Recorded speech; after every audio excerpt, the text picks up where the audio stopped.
Good evening, Matinee Free Webinar എല്ലാവർക്കും സ്വാഗതം. ഇത് വളരെ പ്രത്യേകതയുള്ള ഒരു വിഷയം. ഒരുപക്ഷെ നമുക്ക് എല്ലാവർക്കും ഒരുപോലെ ആവശ്യമുണ്ട് എന്ന് നമ്മൾ മനസ്സിലാക്കേണ്ട ഒരു വിഷയമാണ്. വളരെ ബഹുമാനപ്പെട്ട സത്യനാരായണൻ സാർ നമുക്ക് വേണ്ടി എടുക്കുന്നത്. സാറ് പാലക്കാട് ചെർപ്പശ്ശേരി സ്വദേശിയാണ്. അതിനേക്കാളൊക്കെ ഉപരി ഇപ്പോൾ സാറ് US-ലാണ് ജോലി ചെയ്യുന്നത്. സാർ ഇവിടെ ഒരു അസോസിയേറ്റ് പ്രൊഫസറാണ്. Department of neuroscience, Scripps research, ഫ്ലോറിഡയിൽ വളരെ പ്രത്യേകതയുള്ള ചില വിഷയങ്ങളുമായി ബന്ധപ്പെട്ട് റിസർച്ച് ചെയ്യുകയാണ്. സാറിന്റെ പ്രധാനപ്പെട്ട ഏരിയ എന്ന് പറഞ്ഞാൽ cellular and molecular mechanism for long time memory storage, ageing, associated memory losses and Alzheimer's disease. Sir BSc agriculture, college of horticulture Kerala agriculture യൂണിവേഴ്സിറ്റിയിൽ നിന്ന് ഡിഗ്രി പാസ്സായി. അതിനുശേഷം മാസ്റ്റേഴ്സ് ബയോടെക്നോളജിയിൽ എടുത്തു. അതിനുശേഷം international centre for genetic and engineering and ബയോടെക്നോളജിയിൽ Washington State University PhD എടുത്തു. അപ്പോൾ നമ്മളെ സംബന്ധിച്ചോളം വളരെ വലിയൊരു കാര്യമാണ് സാറിൻ്റെ ഗവേഷണവുമായിട്ട് ബന്ധപ്പെട്ടാണെന്ന് ഞാൻ വിശ്വസിക്കുന്നു. ആ വിവരങ്ങളെ നമുക്ക് മനസ്സിലാക്കാൻ സാധിക്കുന്നത്. നിങ്ങളെല്ലാവരുടെയും പേരിൽ സാറിനെ ഞാൻ വേദിയിലേക്ക് ക്ഷണിക്കുകയാണ്. You are welcome sir. Thank you. സാറിന്റെ കൊളീഗിനാണ് ഇത്തവണ നോബൽ സമ്മാനം കിട്ടിയത് സാറേ. യെസ്, ഞാൻ ഓക്കെ സാർ. സാർ ഒരു ഇൻട്രൊഡക്ഷൻ പറയണേ, ഒരു ഇൻട്രൊഡക്ഷൻ പറഞ്ഞു തുടങ്ങി. പറയാം. അവിടെയായിട്ട് ഒരുപാട് നാളായി. ഇപ്പോൾ ഞാൻ എൻ്റെ പ്രസന്റേഷൻ മിക്കവാറും ഇംഗ്ലീഷിലായിരിക്കും. അതുകൊണ്ട് നിങ്ങളെല്ലാവരുടെയും അനുമതിയോടുകൂടി ഞാൻ സ്റ്റാർട്ട് ചെയ്യാൻ പോവാണ്. So first I want to thank my dear friend Sudhishan. Is my long-term friend and my classmate who introduced me to Sabukeralam, that eventually led me to this opportunity. So thank you. And I also want to thank you, Sabukeralam, for allowing me, giving me an opportunity to talk to you. And also congratulations, because I saw the previous episode on this horticulture therapy and things like that. I think this is highly timely that a bunch of us need to get together regularly and discuss about topics that are of importance at various levels. So thank you and congrats for this beautiful work. I want to tell you who I am. I'm basically a scientist who is crazy for studying brain. I look at the molecules and the cells. I've been doing research in neuroscience over 20 years now. So I'm just looking at the mechanisms of memory and neurodegenerative disorders such as Alzheimer's disease and frontotemporal dementia. As you can see, that scientists like me, we wanted to know how things work, how brain work. So I'm not a counselor. I never counsel with any patients, and I do not have any direct contact with patients. I do not recommend anything to the patients, but the only connection with me and with the patients are I take some of the postmodern brain tissue from some patients, from Alzheimer's patients and from healthy individuals, and also take some of their skin cells to change these cells to neurons. So basically, I look at a step back by trying to understand how brain actually works. So that's the way, that's the focus of my research. So during this course of this time, we are constantly exposed to a number of challenges like Alzheimer's disease, Parkinson's, and dementia, and so on and so forth. Unfortunately, there is no medicine, there is no cure for any of these diseases. So during this process, we have collected a number of strategies. Possibly we can try to help improve our brain. And these are basically coming from the studies on how the basic functions of the brain. So that means it will be kind of useful. I mean, it's not really therapeutically recommended by any doctor, but it is actually been proven in the animal experiments, and most of the experiments suggest that this will be beneficial. So that's the context of my talk. Before I go into the details, I have a disclaimer that is, so for this presentation, I have downloaded many images and the videos from the internet, which is exclusively for the educational purposes. As you can imagine, that many of these things are copyrighted. So I just want to be very careful. These are exclusively for educational purposes. And overall goal of this presentation is to enhance the public awareness of the brain in the neuroscience research for the benefit of humanity. So I'm collecting many information and trying to spread this information so that public will be aware of it and can boost neuroscience research and public interest in neuroscience. So copying and altering of any content of these PowerPoint slides are kind of strictly prohibited based on those criteria. So with this, I thank you all, and I'm going to go to the overview of my talk. This is a brief outline of my talk. There are about 5 main components. I will be giving an introduction to the basic biology of the brain. I mean, so of course, we are interested in steps to improve the brain, but we should know what the brain is, what it can do, and the complexities. You need to enjoy the beauty of the brain, and then you understand, what are the ways that we can improve the brain, because there are, understanding the brain and the diseases of the brain, and then you can actually, help to maintain. So the first I will talk to you about, I'll give you a brief introduction to the basic biology of the brain, and then I'll give you some fun facts about the brain, and I'll take you through the aging and what kind of changes happens to our brain during aging. And I'll take you to the dementia and some 10 steps, again, based on number of researchers. We have come up with some steps to improve our brain health, followed by a brief summary. Part 1. An important question is, why do we have brain? I mean, of course, so we are musicians, we are actors, we are artists, we are scientists and engineers and teachers and so on and so forth. But why do we actually need to have a brain?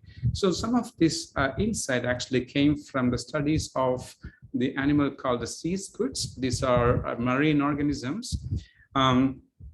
These are the earliest form of chordates. This has a neural cord.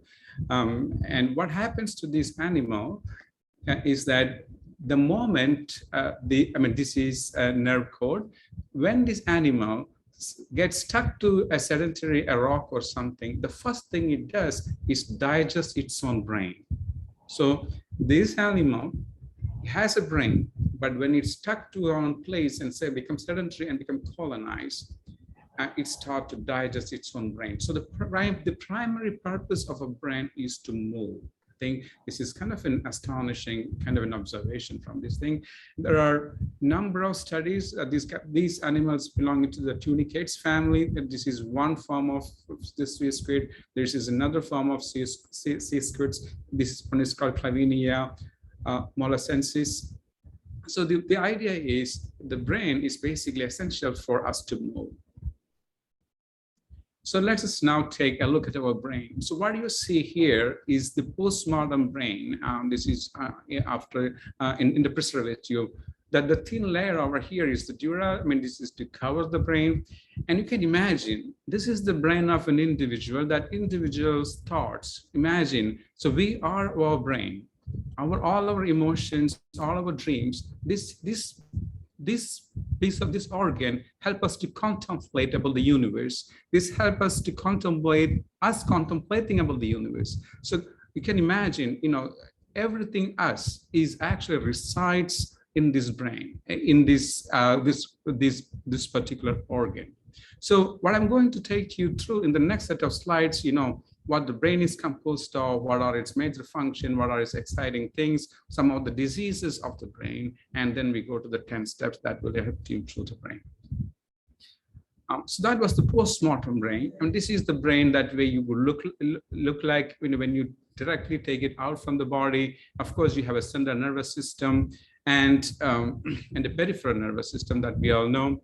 The important thing is that when you look at it, you wouldn't know, like, we have so many different functions. Some of us are very good with numbers, some of us are music, some of them like to do certain things. Where all these things are hidden in this piece of tissue. So I'm going to take you through some history. So one of the earliest evidence actually came from the studies of a famous patient called Phineas Gage. He lived in between 1823 to 1860. So he was basically a railroad worker. He had an accident while he was, constructing the railroad. The pole, you see this pole, it actually went through his head, exactly like this. It is kind of a high resolution image. And here is the actual pole. Here is this head of this postmortem, after isolated from his body, and they were studying. So something that's very important is that fortunately this patient Phineas Gage survived this accident, but his personality changed. So that actually was one of the highlights, like in the frontal part of the brain is involved in the personality. I mean, he became sometimes aggressive and he was very moody. Sometimes he felt tired. So this is the way, one of the earliest incidences where you can see that where certain features, higher cognitive features are residing in the brain. The second famous case is called the famous patient HM. It's for the Henry Molaison. He was in Canada. He had what is called epilepsy and very severe forms of epilepsy. It's called a temporal lobe epilepsy. Now over here is the brain, and this area is the place where the Phineas Gage has the pole went through. And this part of the brain is called temporal lobe. This was surgically removed to cure epilepsy by neurosurgeons. And Brenda Milner, she was a cognitive psychologist who was studying this patient, and she found that even though this patient was, free of epilepsy, the patient started to have anterograde amnesia. That means he cannot remember anything new. So that was another classic incident where they could locate where these new memories are formed. So this is over here. This is the temporal lobe. So, at this point, I want to tell you the temporal lobe over here and the frontal lobe of here actually constitute some of the main memory forming centers. So decades of research, has taken us to the parts of the brain. Of course, you won't be able to see any of these colors in the brain. I have shown you the postmodern brain. I have shown you the fresh brain. You don't see any of these things. But scientists, the new surgeons and scientists can actually figure things out, like where certain kinds of characters are, brain functions are located. For example, the word production is over here, the memory and emotion is on the temporal lobe, the vision is over here. So any issues in this occipital lobe, you only have a problem with the vision, but nothing about your problem solving skills and something like that. So there is a compartmentalization of many of these features. So that was kind of on a superficial, and this is a little bit more in depth. You don't need to go through all the subcompartments, but I just want you to know the brain is, even though it looked like a massive tissue, a piece of tissue, it is really organized. So this is the message I want to give you. Like there were some subcompartments. And if you ask me at this point, do we know about all the compartments in the brain? I would say no. Even the best neurosurgeons don't know. So if you dive deep into the brain a little bit more, you started to seeing cells. So these are the neurons. The reason I put this up, this particular image, this colorful image, is to tell you that neurons are beautifully arranged. For example, this is a region in the hippocampus, the temporal lobe, where this Henry Molaison has his lesion. That area, if you look at high resolution microscope with some staining, you would see that the cells are beautifully arranged. And on the other hand, this is the cells in the frontal cortex. This is, again, beautifully arranged. This is kind of a different image of the brain. And you can imagine that basically all these neurons form some intricate circuits, like a larger circuit board. And at this point, probably you can extrapolate what would happen if you have a lesion in the circuitry. And if you have a circuitry, you wouldn't have an output. And this is exactly happened in many cases, including the stroke and Alzheimer's disease and Parkinson's disease. So what I've shown you here is all few neurons going over here, but brain is actually even more complex. There are neurons that goes from the one end of the brain to the other end. This is called the diffusion tensor imaging studies. There are long distance connections from one end of the neuron to the another end of the neuron, and including the, you might have noticed that the brain has two hemispheres, left and the right hemispheres. There are neurons that connect, goes across these hemispheres. So this is kind of a beautifully arranged mass of tissue, even though we won't be able to see with our naked eye. So now I'm going to take you through some of the very discrete function, just to really highlight that there are, some of these functions are very discretely localized. There's an area in the brain called inferior temporal gyrus, where these numbers are residing. So if you have a problem, you will have a problem with the numbers. And there's an area called area 41 and 42, the primary auditory cortex. I don't want you to be overwhelmed with any of these names or target. All I want you to do is to think that in the brain, there are discrete areas in the brain that are, very high level functions are located. For example, auditory cortex is over here.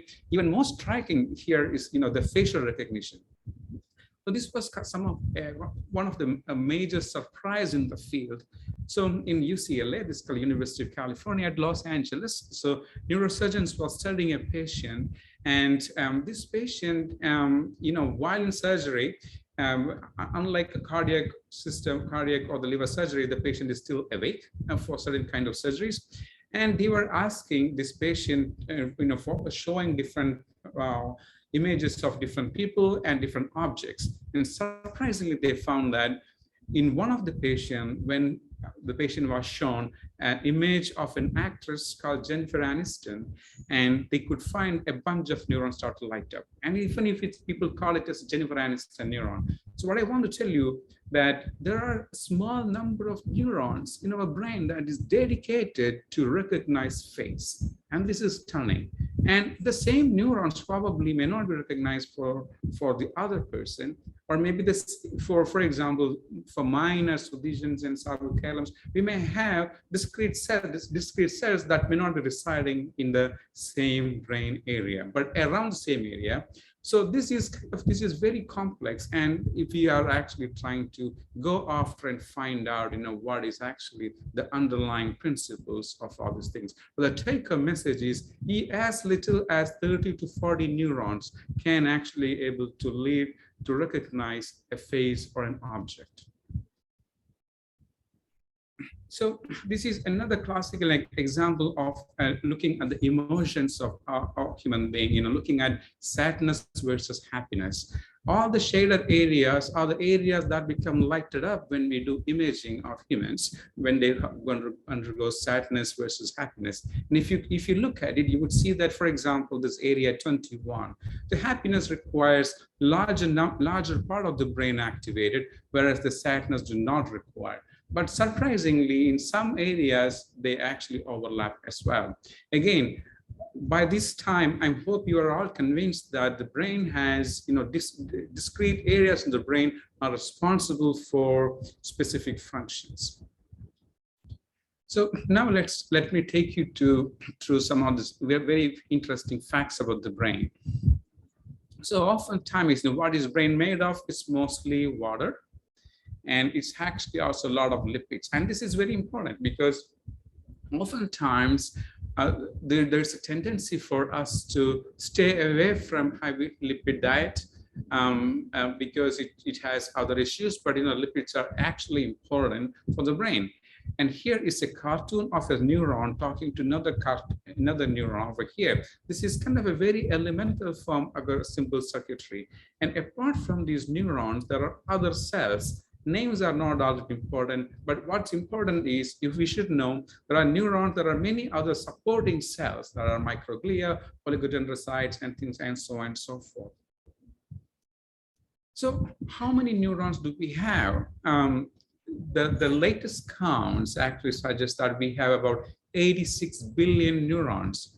And of course, when we say this billions and trillions, it may not make any sense. But just want to give you a comparison. The population, the current population may be around 7 billion people, but we have, almost 86 billion is almost, almost 12 times that's the number of people on the planet Earth is actually residing in our brain. This is just the neurons, though. There are also 86 billion other supporting cells. So you can imagine that's how much complicated it is.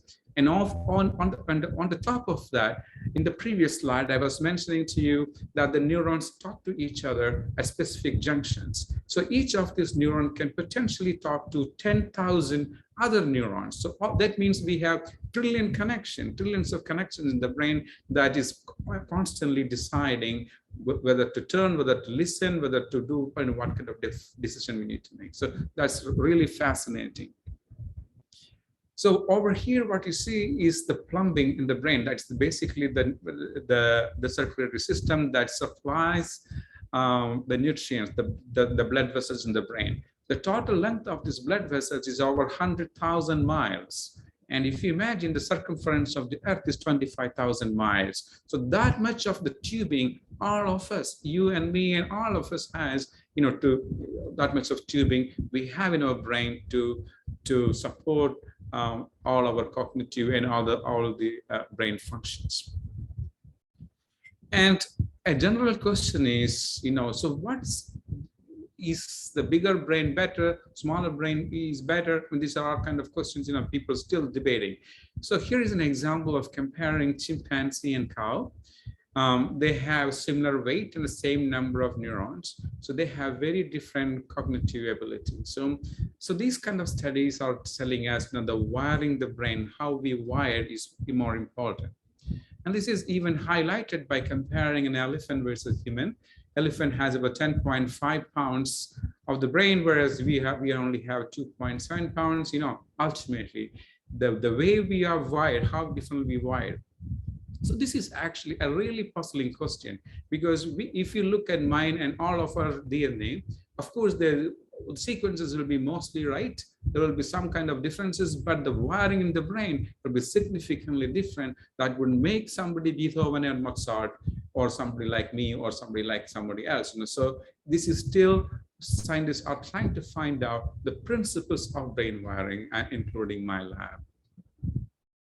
So I'm going to now give you some extreme cases of cognitive abilities. So these are different videos.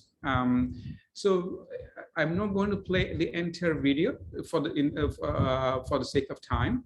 But if you just search by Clive Waring, for example, you should be able to get it. But I'm going to get to the video. I'm going to talk it through a little bit. This is an example. Jill Price. I'm not going to play the video. I'm not going to play the video here. So she has what's called, this person, I think she still is alive, I think. She never forgets anything. So everything that has happened has crystal clear with all these emotions. So that's kind of pretty striking, all the sad experiences and all the happy experiences. And here is another case for a photographic memory. This is a person named Stephen Wilshire.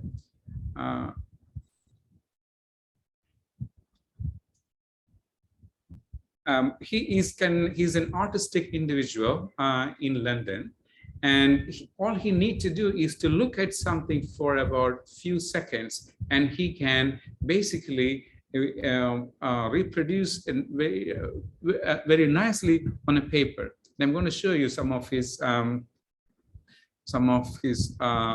incredible work. Just by looking at, for a few seconds, he's able to draw all these intricate details. So these are all because of our brain. You see, the person who never forget, the person who has photographic memory, and there are many other cases like that. This is all about the wiring of the brain. So this leads to the aging and the brain. So oftentimes, a major question we constantly ask is our brain programmed to perform poorly as we age? Is memory loss is our destiny? So, I mean, here's the two examples. This is Jean Calment from France. She lived up to 122 years and 164 days, and who had intact memories. And Misao Okawa in Japan, she lived over 117 years and over 21 days and a very intact memory. There are a few people like this, like even in my family, my paternal grandma lived up to 91 years with intact memory, but she was highly fragile. On the other hand, my maternal grandma, she also lived up to 91 years old, but she had an extremely bad memory towards the last, So memory deficit, memory loss, we are not really destined to it. Something is happening to our brain, and we know some of it, but we don't know all of it. So based on their lives, for example, Jean Kalman, Misao Okawa, and another person called Gertrude Weaver, there's nothing really standing out, something like, but there are something general, but nothing really standing out, okay, this is the way to go. For example, in Jean Kalman's case, she was having diet rich in olive oil and one basically Mediterranean diet, but she was having a lot of chocolates, basically, that has a lot of antioxidants. On the other hand, Misao Okawa, she has a lot of sushi, that means a lot of fish and a lot of sleep. Of course, we all know that sleep is important. And excuse me.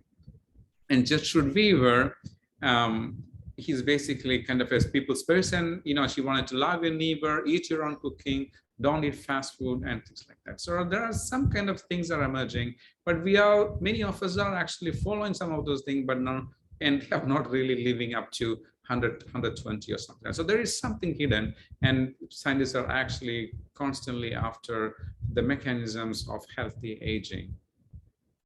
But if you look into the brain of a young adult and an older person, for example, here is an fMRI image looking at hippocampus. This is a region where the memories are initially formed.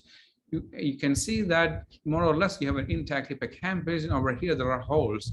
These are the ventricles, and over here the size of the ventricles are much, much bigger. So there are structural changes happening in our brain, and there is a shrinkage over here. You can see that the brain is kind of shrinking, and you're losing some of the neurons, you're losing some of these connections.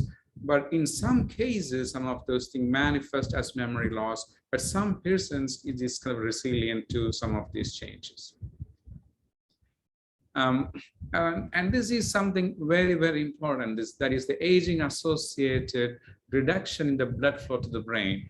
Over here is a different ages like 40, 50, 60, 70, 80, 90. And overall, you see there's a tendency to drop the blood flow to the brain.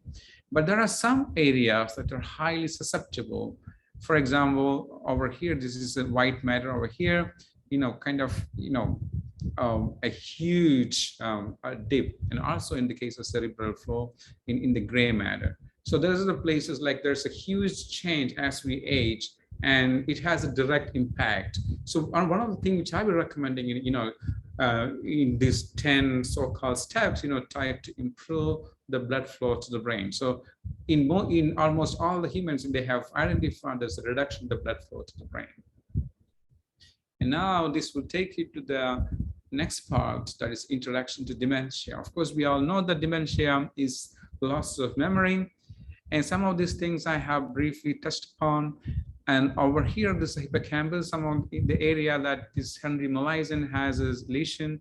Over here, this is frontal cortex, whereas this Phineas Gage has a lesion. And this is the place where all our long-term memories are stored here from the childhood. And over here is all our short-term memories, the things that I talk right now. If you really like it, you may be storing it somewhere here in hippocampus. And these areas of the brain and also other areas of the brain are involved in storing memories. Over here is a cartoon of the two neurons showing the connection. There's two connections. What happens is that if you lose this connection, it will lead to memory loss. If you have an increase in the connections, you may have increase in the memory. And if any problems in this area called hippocampus leading to this anterograde amnesia, you cannot form any new memories. Over here, you can actually lose your memories in the retrograde amnesia. And here is an image of an advanced Alzheimer's disease patient, you can imagine that, so much of the shrinkage of the brain, of the vital subregions of the brain. There are 3 different kinds of major forms of dementia. One is called the frontotemporal dementia, which I briefly touched upon before, that starts in the frontal area of the brain, and Alzheimer's disease that actually starts in the temporal lobe, and that's also the vascular dementia. This is because of the reduced blood supply. So these kind of changes will lead to the depression, loss of language abilities, loss of coordination, imbalance, and death. In the case of Alzheimer's, this is a classic example of shrinkage of the brain. It starts in the temporal lobe, as I was telling you, it slowly spread all over the brain. At this age, the frontotemporal dementia as well as the Alzheimer's disease all looks the same. So that's one of the reasons, some form of, when we go to the doctor's office, they won't be able to really tell you like what kind of dementia you have unless you can catch it very, very early on. Because it's kind of a spread at the end, because it's going to affect the respiratory system, respiratory center, the mood center, the balancing center. It will be really terrible for the patient. I have some videos to really look at, to show you these neurons shrink. They basically die in these kind of diseases.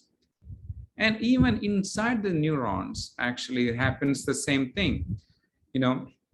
If you look at this, inside this neuron, there are rails, that goes from one part of the neuron to another part of the neuron, and it actually carries things to the other parts of the neuron to make these connections. And in the case of Alzheimer's disease, this area is actually this tubular system is impacted, leading to the cell death.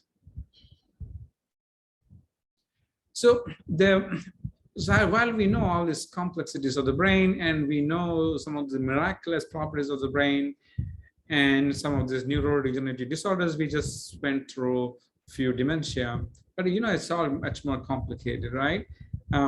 But the question, the challenge is, can we rewire or can we modify the existing wiring of the brain? And the study suggests that yes, we can, but to what extent, that's debatable. But there is some kind of a change in the wiring of the brain. This comes to the 10 steps to improve the brain health. So there are, I want to give you 2 more cases. I want to take you through 2 cases before I actually take you through the 10 steps. One is this person by Barbara Arrowsmith Young, and second is Joshua Ford. I'm not going to play the video. So this lady, she had difficulty to identify location, and she also with language. And she was almost dropped out of college, but she actually studied psychology, and she tried to push herself a lot. And with constant work, you'll be surprised that she could overcome her spatial memory deficit, and she could even write a book. So that's one of a classic example of you could rewire your brain with an example of a Barbara Arrowsmith Young. And the second, if you go through this video, which I didn't go through, but this is the summary of it. So what she has done is, if you are keeping yourself in enriched and stimulating environment, that we can actually discuss later, like it could change, learning and can change the brain. And you constantly challenge your brain, making the brain work harder and understanding difficult concepts. For example, if you are afraid of integration and differentiation, but just go after it instead of running away from it. So like that, you should be able to rewire that part of the brain slowly. In the case of Joshua Ford is actually a really fascinating one. So in the US, there's a competition where the challenge is who can remember the most. So there will be a lot of patterns and a lot of numbers and stuff. And the competitors were allowed to go to the room, spend some few minutes there, and they need to remember all the things. So that's the competition. And Joshua was kind of a journalist. He wanted to know why some people can memorize a lot than the others. And he was really surprised that some people could memorize almost everything just by spending a few minutes in the room. And then he interviewed several of them. Then he realized that there are some cool, simple tricks to it. Joshua was never a memory champion, but he was just an ordinary journalist. But he did, what is called associative learning. For example, if you want to learn something, you associate that with something else. For example, if you want to look at the DNA structure, you look at, okay, DNA structure, maybe the twisting of the phone or something like that. So this may not be the best example, but basically you try to link, but things like it can be, it's your personal thing, right? I mean, you can imagine a complex concept with a glass of cup of coffee or cup of tea or something, some of your favorite actor or actresses or something else. You keep on associating with this, and with practice like this, you should be able to memorize. And he's a good example. And he has actually a book written by Joshua, which is actually available in Amazon. So what he was saying, he could use modern equipment such as in the computers and the phones and everything else. And he come to the conclusion that it is difficult to remember names than the concepts. And elaborative encoding, that's what I was telling you, trying to if you're having something in complex, you can try to encode. That means you associate with certain things and you keep on working. So that's the example from the Barbara Arrowsmith Young. Never give up, just keep on working on it, so that ultimately you can become, at least in this case, he could actually become a memory champion. So how can we improve our brain performance? So the basic principle from everything I told you is to engage your brain constantly on various activities. So that would result in enhancement of the connections within these hemispheres and across these hemispheres. Ironically, this is an image of a male and this is an image of a female brain after certain kind of tasks. The females are very good with this cross hemisphere talk, of this connection, versus males, most of their brain activity are restricted to within the brain hemispheres. Ironically, I don't want to say ironically, but in the case of Albert Einstein, they also found that there are a lot more of these connections between the right and the left hemispheres. I'm sure you all know that the left hemisphere is supposedly for this, scientists and thoughts and abstract concepts, whereas the right brain is for artists and poets and things like that. So you engage the brain in all these different kinds of activities that involve some structure and analysis as well as the pattern recognition. So here you go, the step one. So one of the things, the break your habits. So this is something like none of us want to know whether this is actually going to work, but it's going to work. So there was kind of a classical experiment with even in animals as well as in human beings. There was a standard training protocol where this animal was given a stimulus with specific stimuli at different intervals. And sometimes in different animals, they kind of randomize this stimulus. And when this stimulus were kind of randomized, the animals tend to remember better. So instead of, waking up every day at 7 o'clock, maybe sometime day you can do 8 o'clock or 9 o'clock. And, if you have 3 ways to get to your home, you don't need to go through the shortcut all the time, and try to take many different ways. I mean, even though it's going to take some more time. And something which I recommend, like if you are brushing with your right hand, sometimes you brush with your left hand, something like that, break your habits. So that's kind of ways of, enhancing learning. I mean, improving, recruiting one of the brain activities.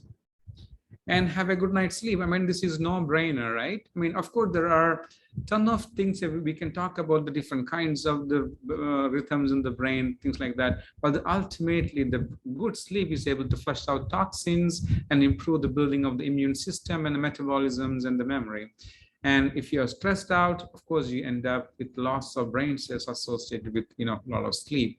And if you do an imaging of the brain, you can imagine that, the brain is kind of course, it's very, very calm.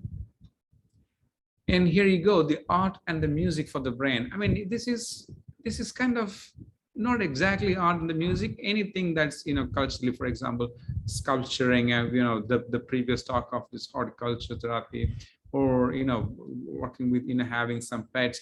And so engage all these kind of, things would recruit many parts of the brain.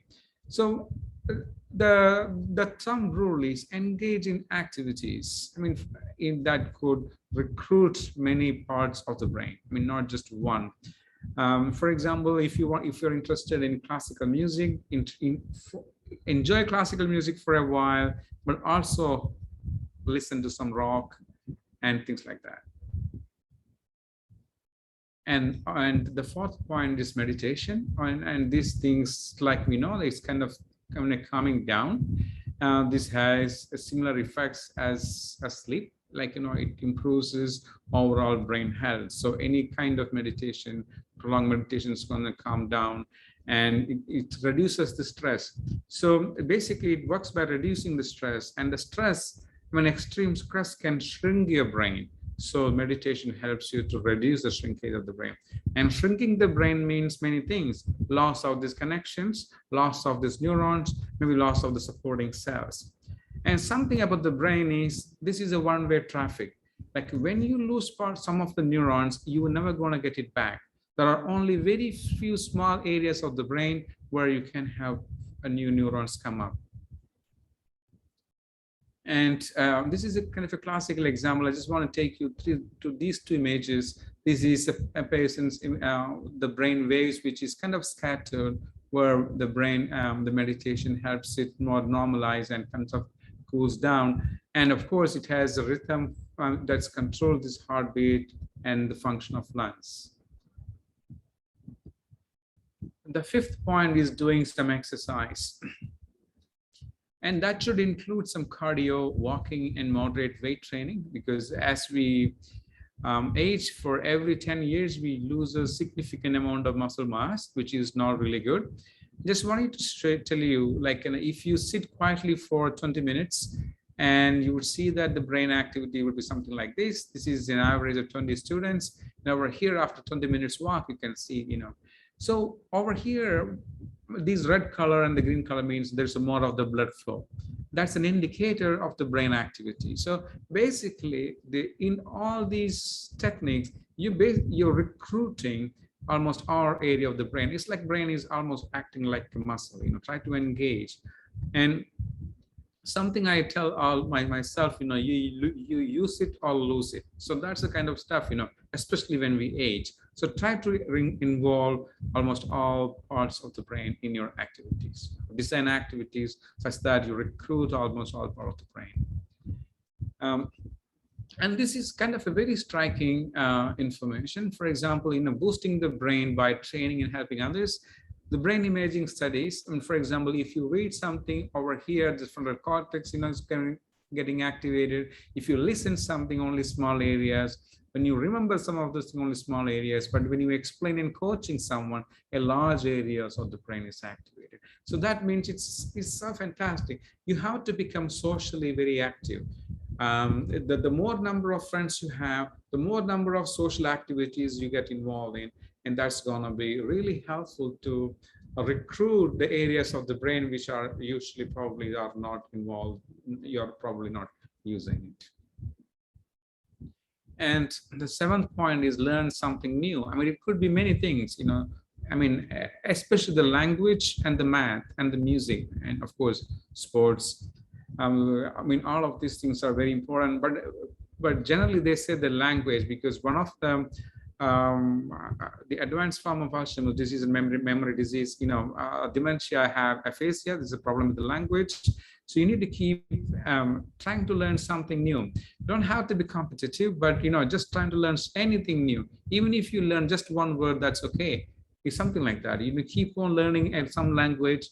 Have some time to solve some puzzles. Try to learn, pick up something new. like learning an instrument. I mean, so learning an instrument, something, a thumb rule is engage your 10 fingers. That's the thing. Engage your 10 fingers. So piano is some of the thing like, an instrument that's been heavily recommended, or, music instruments, or keyboard or whatever, and play the things that you like. I mean, it doesn't really matter. And just engage your 10 fingers and also engage both hands. So by involving all these things and as I was telling you, like including new sport, something completely new. I mean, even you can just walk, or you can just laugh, or it's something need to be new. Like you don't need to be in habit forming stuff, so that can recruit, activate parts of the brain. And the healthy habits, some of those healthy habits that include the dental health, which is something that people kind of overlook. So dental health has a direct connection with your cardiac as well as your brain health and your digestive system. And the stress management, a few minutes ago, I was mentioning that the stress will lead to a change, a decrease in the size, in the volume in the brain. So, and you're managing your emotions. Of course, there are many other avoiding these brain damaging habits, including alcohol and the drugs and the sleeping and constantly worrying and smoking and all this kind of stuff. We just need to stay away from it to boost your brain. These things become, brain is in fact, it's very plastic. But the thing is that the plasticity actually drops as we age. So that's why we have to keep an eye on it. And healthy foods, this kind of debatable stuff, something, of course, there are general category of fruits and vegetables, but some people think that, just by eating this itself is not going to improve the brain, but, oftentimes, to reduce this, the toxic or the poor food, something that's contaminated with pesticides or some other kind of unhealthy chemicals. So having a healthy habit, mostly the vegetables. Some of the things which I came to know is eating a lot of beans and sweet potatoes. In a small area of Japan where there are a lot of people live more than 100 years, they kind of eat a lot of yams, including sweet potato. They have some kind of a complex carbohydrate that improves, that actually forms the part of the connection between cells. Not for the brain, by the way, but for general cells. At the end of the day, the brain, even if your brain is intact, but if your body cannot work, you're basically more or less the same situation. So basically, you need to have a holistic approach for all these things. So that's one of the reasons, so having the healthy habits coming up. Something of these terms. The last point is traveling, the new stimulating environments. The more you travel, travel with your friends is always better than traveling yourself. And, traveling, you don't need to actually go to all these places. Like, you can just go to the next town, or, you keep on going to the new areas, new town, take a new route to talk, and you plan a joint activity or something like that. Or, at least, try to explore as much as you can. So these stimulating environment actually is going to improve. It recruits different parts of the brain. So all these 10 points, as I told you, it basically involves recruiting different parts of the brain in many different ways, some through food, some by exercise, some through weight training, some by traveling, and improving the sleep and meditation. Is kind of a collection of different strategies. And oftentimes, the thing is that, can we have a pill, right? If we have a pill, can we actually do this kind of stuff? Even more important is, can we cure or manage any of these neuropsychiatric disorders? Currently, we are in a very, very sad situation. We don't have anything. There are, for some cases, such as schizophrenia or some of this, you can probably manage for some time. Some of this epilepsy could be managed. Many things cannot be cured, especially the neuropsychiatric disorders. So why it's so? If you really look at the progress that we made for cancer and HIV, we could conquer HIV now. We could conquer many of the cancers now. And so there are scientists like me, we are working on new ideas and the strategies and to better understanding. I was telling you, even today, we don't understand a lot about human brain wiring. Many people are still studying what's the principles of wiring the brain. And we're trying to develop some new candidates for therapeutic data development. So we are all constantly working, but I just want to leave right now, with this idea that there is hope. That a lot of us are actually constantly working many different ways to targeting some of those things so that it can develop aging associated memory loss and dementia and things like that. With this, I just want to give you a summarize. I took you through some of these exciting aspects of the brain, the complexities. Some of the take-home messages are, the neurons are kind of, beautifully organized. It's a beautiful, it's an orchestra on its own, and even there are sub orchestras, and they have a rhythm, and this rhythm, anything happens to this orchestra, it leads to a lot of different problems, including mental disorders and physiological functions and things like that. And the capacity of the brain is immense. I mean, for example, we have great artists, great dancers, great engineers. There are people who has miraculous abilities such as photographic memories, and people who don't forget anything, who forgets everything. There are, you can imagine. So there are a lot to learn about the brain. And that's one of the reasons, that's one of the passion that's kind of driving me keep going. I took you through some of the problems areas of the brain that's been involved in Alzheimer's disease and frontotemporal dementia.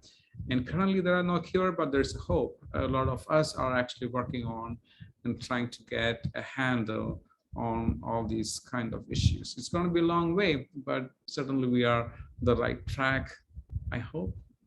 And thank you all. And if you have any questions, I'm happy to answer. Thank you, sir. Thank you very much. വളരെ creative ആയിട്ടുള്ള ഒരു class ആയിരുന്നു. വളരെ creative എന്ന് വെച്ചാൽ ബ്രെയിനിന്റെ തലങ്ങൾ sir അത് വളരെ കൃത്യമായിട്ട് അത് എക്സ്പ്ലെയിൻ ചെയ്തു. ബ്രെയിനിന്റെ ആ ഘടനയെക്കുറിച്ചും ബ്രെയിനിന്റെ സൈസും അതുമായിട്ടുള്ള ബന്ധങ്ങളെക്കുറിച്ചും അതുപോലെ തന്നെ ബ്രെയിനിൽ ഉണ്ടാകാവുന്ന ഏജിങ് എന്ന് പറയുന്ന ആ പ്രോസസ്സിനെ കുറിച്ചും എല്ലാം സാർ വളരെ കൃത്യമായിട്ട് എക്സ്പ്ലെയിൻ ചെയ്തു. തീർച്ചയായിട്ടും സാർ പറഞ്ഞതനുസരിച്ച് ഒരു ഫേസ് റെക്കഗ്നൈസ് ചെയ്യണമെങ്കിൽ പോലും ഒരു set of neurons 30 to 40 set of ന്യൂറോൺസിന്റെ ആവശ്യമുണ്ട്. ഇവ തമ്മിലൊരു ലോങ് ഡിസ്റ്റൻസ് കണക്ഷൻ നിലനിൽക്കുന്നു എന്ന് സാർ പറഞ്ഞു. അതുപോലെ തന്നെ നിയർലി 86 ബില്യൺ ന്യൂറോൺസ് നമ്മുടെ ബ്രെയിനിലുണ്ട്. അത് നമ്മുടെ പോപ്പുലേഷനുമായിട്ട് കമ്പയർ ചെയ്യുമ്പോൾ it is just only 7 billion. 7 ബില്യന്റെ ദാറ്റ് മച്ച് ടൈംസ് ആണ് 86 ബില്യൺ ന്യൂറോൺസ് ഒരു മനുഷ്യനിലുള്ളത് സാർ പറഞ്ഞു. ഇത് തമ്മിൽ ഏകദേശം 1000 ബില്യൺ കണക്ഷൻസും ഉണ്ടാകുമെന്ന് പറഞ്ഞു. 75% ഈ ബ്രെയിനിന്റെ അകത്ത് വാട്ടർ ആണ്.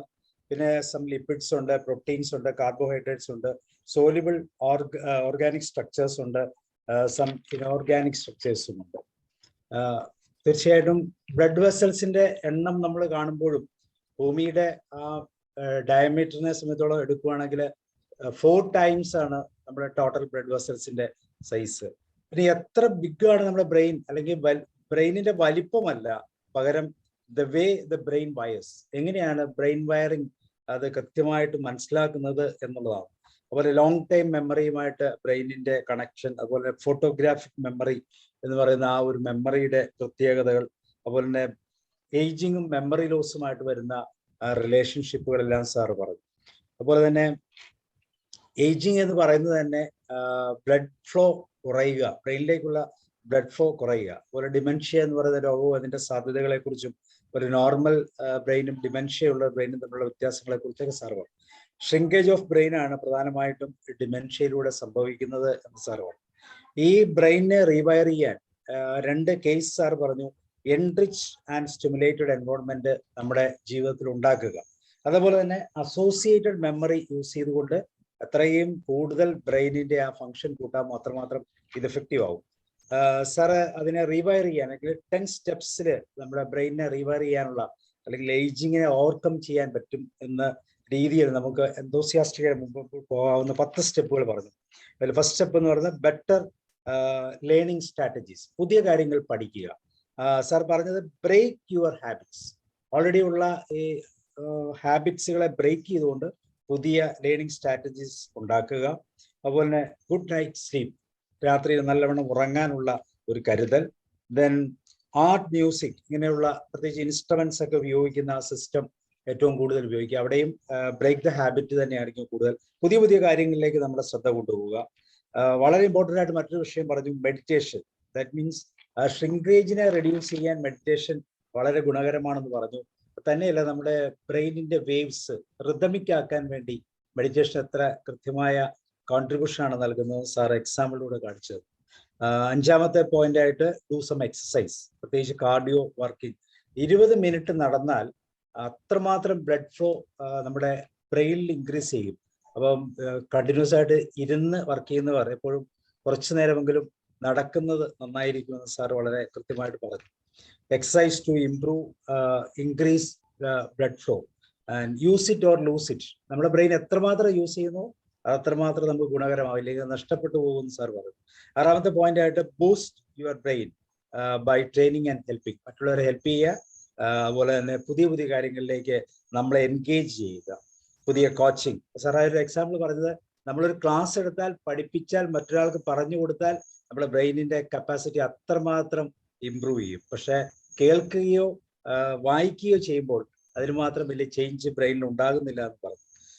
പിന്നെ സാർ പറഞ്ഞത് ലെസ് ലാംഗ്വേജ്, അതുപോലെ സുഡാക്കോ, ഇങ്ങനെയുള്ള new games, engage with both hands, ഇങ്ങനെയുള്ള ആക്ടിവിറ്റി. അതിന് എക്സാമ്പിൾ പറഞ്ഞ പിയാനോ ഉപയോഗിച്ചാൽ 10 ഫിംഗേഴ്സും ക്രിയേറ്റീവായിട്ട് ഉപയോഗിക്കാൻ പറ്റും.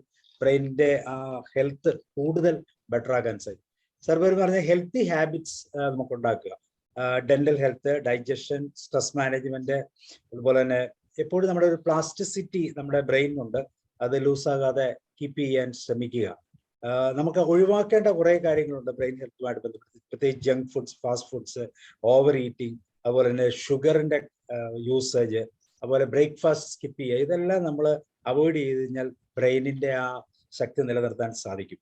പിന്നെ healthy foods, balanced diet use ചെയ്യുക, പ്രത്യേകിച്ച് ഫാറ്റ്, അതുപോലെ ഷുഗർ, ഇതെല്ലാം, ഷുഗർ മീൻസ് ഗ്ലൂക്കോസ്, ഇതെല്ലാം ബ്രെയിനിന്റെ ഹെൽത്തിന് വളരെ അത്യാവശ്യമാണ്. അതിനൊരു എക്സാമ്പിൾ സാർ പറഞ്ഞത് ജപ്പാനിലെ സ്വീറ്റ് പൊട്ടറ്റോ കഴിക്കുന്ന പ്രായം കൂടിയ അല്ലെങ്കിൽ ആ ഗ്രൂപ്പ് ലോഞ്ചിവിറ്റി കൂടുന്ന ആ ഒരു ഏരിയ. അതുപോലെ travelling is very another important area. കൂടുതൽ ട്രാവൽ ചെയ്യുമ്പോൾ കൂടുതൽ ബ്രെയിൻ വയറിങ് കൂടും, കൂടുതൽ ബ്രെയിൻ ഹെൽത്ത് കിട്ടും. വളരെ മനോഹരമായ ഒരു ക്ലാസ് ആയിരുന്നു. Thank you very much sir. വളരെ ഞാൻ പറഞ്ഞതിനേക്കാളും നന്നായി പറഞ്ഞു. Thank you. ഓക്കെ, ഇനി നിങ്ങൾക്ക് അഡ്മിറ്റ് ചെയ്ത് സംസാരിക്കാം. സുധീവൻ സാർ ഉണ്ടോ? സുധീവൻ sir.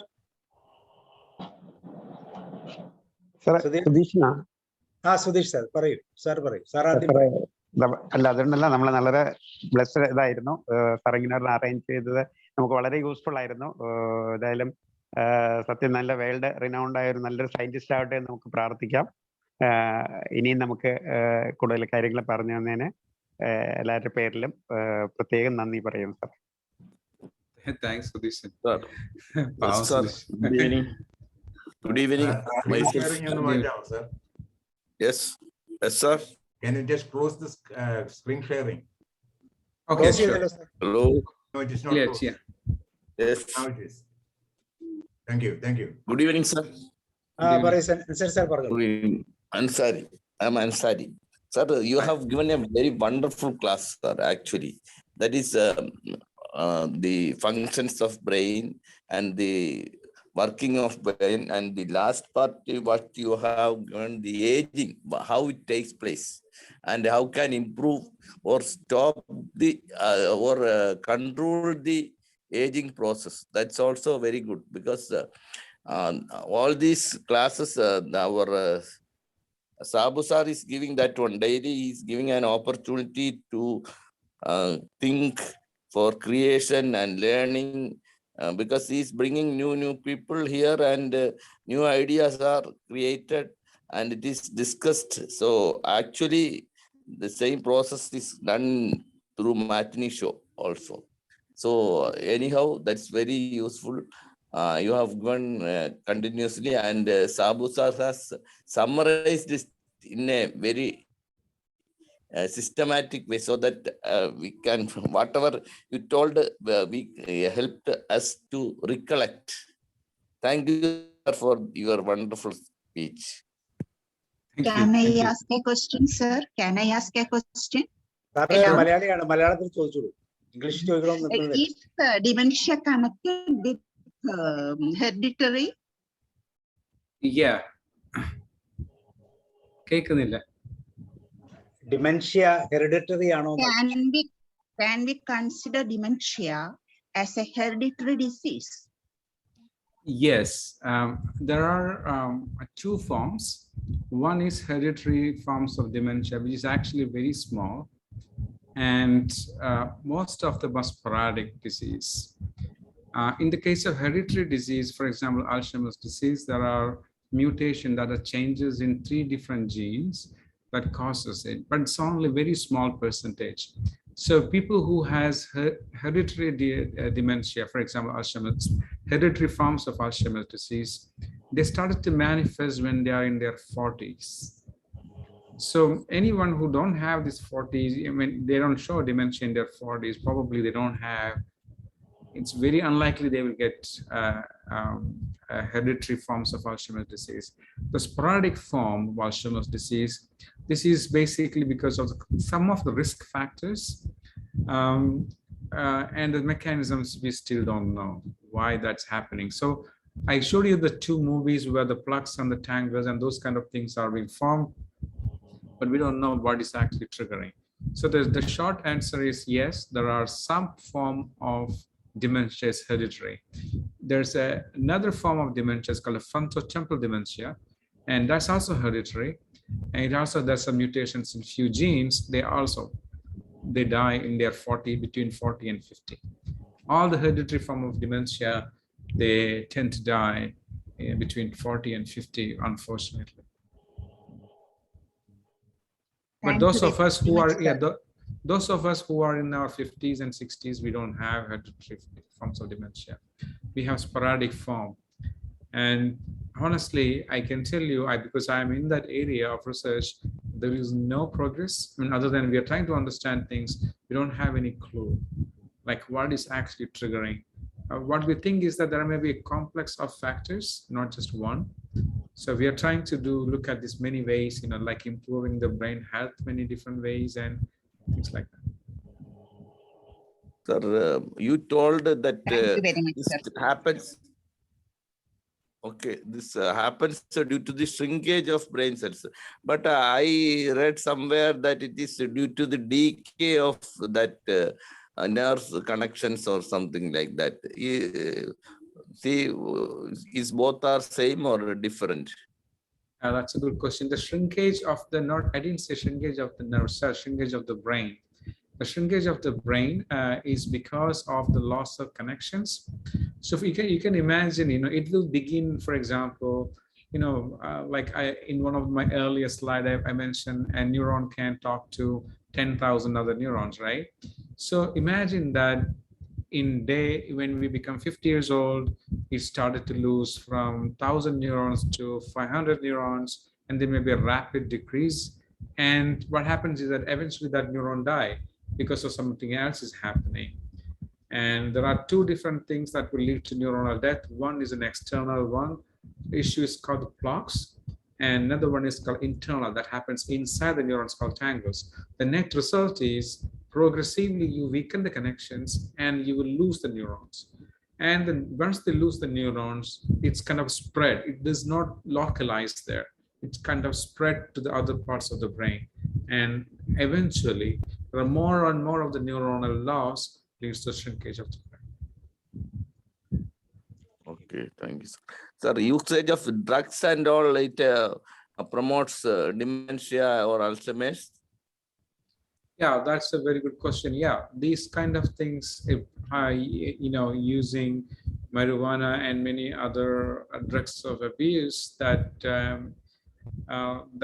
because that alters the brain nervous system balance, so there's not really a clear study that suggests that, okay, certain kinds of people would have people who are exposed to this will have are more prone to getting this dementia. But what's going to happen is people who are constantly a routine use of marijuana, they're going to change the balance of the brain.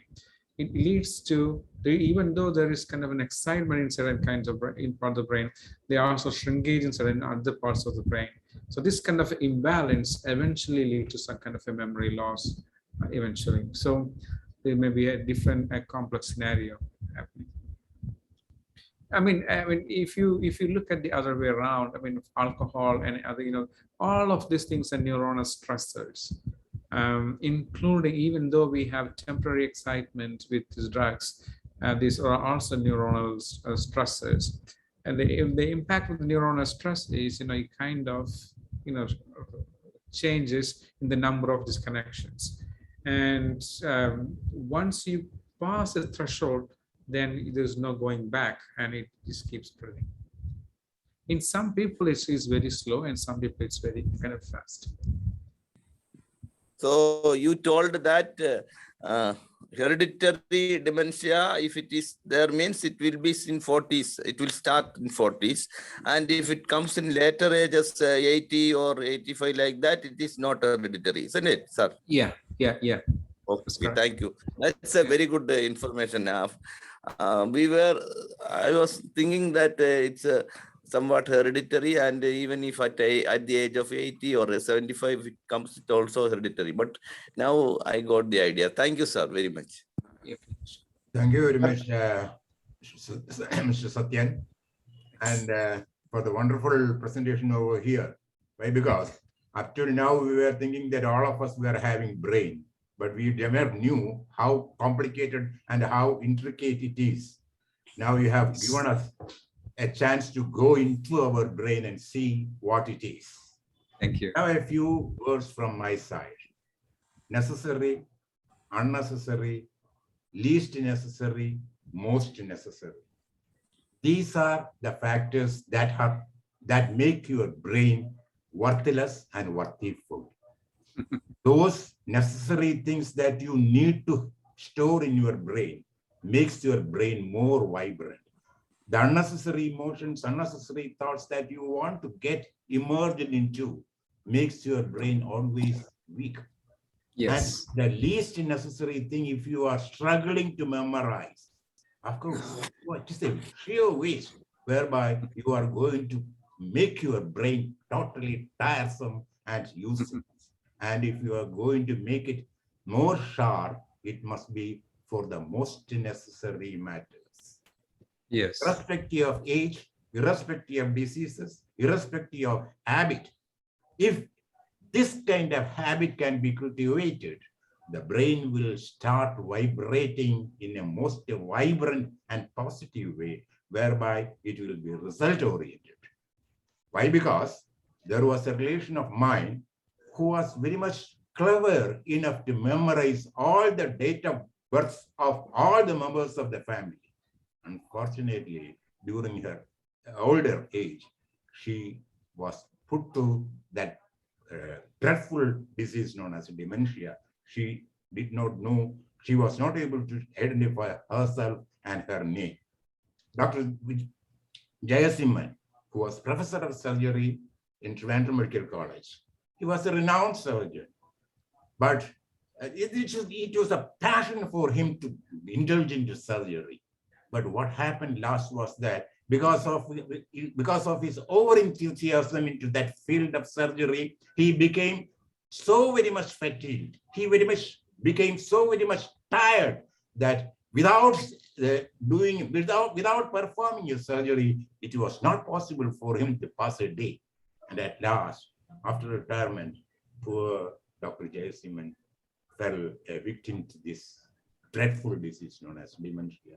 And at last, he could not even understand his dear son-in-law, who was a professor who was a retired professor from Agriculture College, Trivandrum, and he was just that deplorable plight he was put into. So the wonderful nature of brain, of course, you have just described in detail, and we are very much thankful to you. Thank you very much, Mr. Sathyan, and these are my thoughts. which may be in addition to your lecture over here. Thank you. You're very welcome. Thank you. Thank you, sir. I'm Thomas from Switzerland. I have written in the chat box the difference between the virtual tour and the travel in, like, you know, we can travel real physical world with our 8 senses. Yeah. Of course, we can travel through YouTube. That is a virtual tour through electronic media. So how it is activating, or what is the difference between the brain neurons, virtual tour and the real tour? Yeah, the virtual tour, you don't get all the sensory stimulation, you know, like you may see visually, but you don't have the sensory stimulation, you know. When you walk, I mean, you can imagine like you can sit there and you can walk, but you know, that's the, you know, your senses will not be engaged. You can have a virtual tour of seeing, of course, it will have some positive impact, but to get this real one, you know, you need to smell, you need to feel. You need to have all these things. For example, you know, so in a very controlled experiments where mice is actually shown a video of a virtual environment, and it does, of course, it stimulates it, but the stimulation is more if the mice is put on a ball so that mouse can actually move, you know. So the mice more it moves and the virtual environment, it actually triggers everything right. So that's a problem, you know. So there are, you know, you need to have many other sensory modalities recruited to get this optimal effect. But nonetheless, you know, you should be able to, you know, look at how, you know, enjoy the virtual tour. If something else is not, you know, not possible. Yeah. Okay. I'm not clear. It's okay. You told that meditation. You told that meditation rejuvenates your brain. How can it be? Because during meditation, is it possible to form new connections? Because there is no thinking process or any creativity, only concentrating on something only. Then how can it be? That's my doubt is that one. Yeah.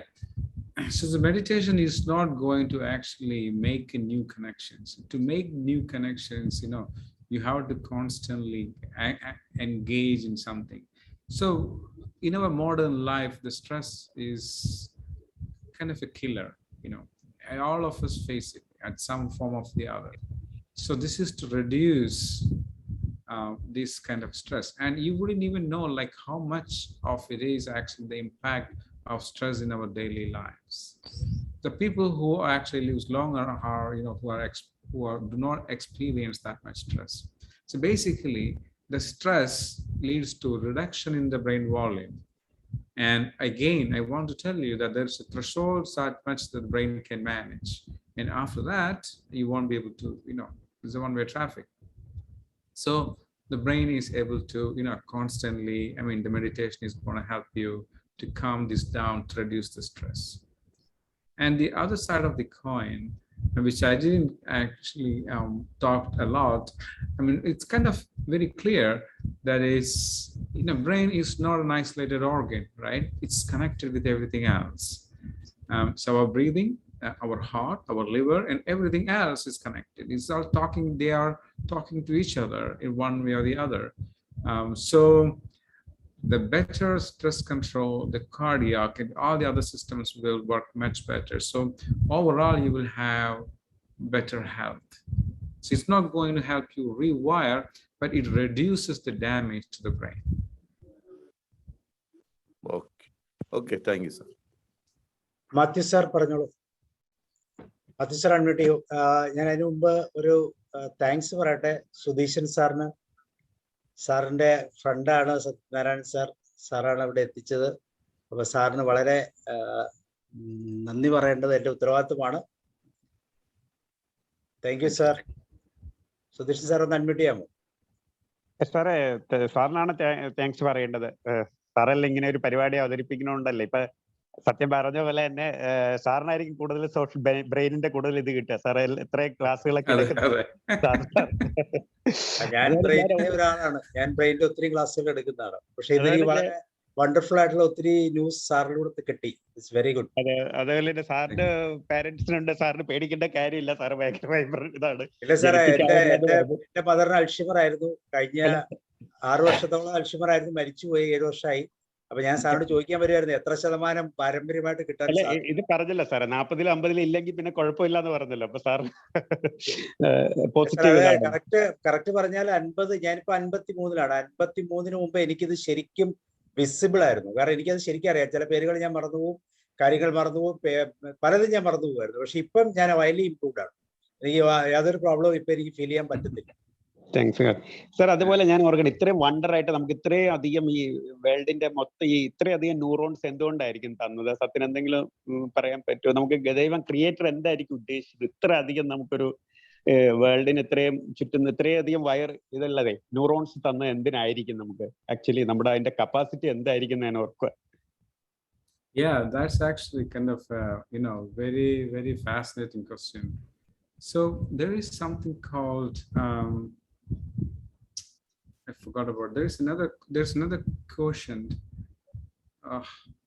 I'm unable to get it.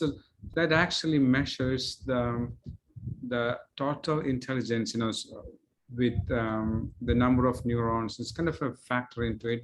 I think our number is about 7 or 8 or something, but our dolphins comes kind of a close. So we are not that far off. I think we don't know solution. I think so the prediction is, if there are more changes happening, I mean, so we are not the terminal end of evolution, right? But it could be others. We may be evolved into something different.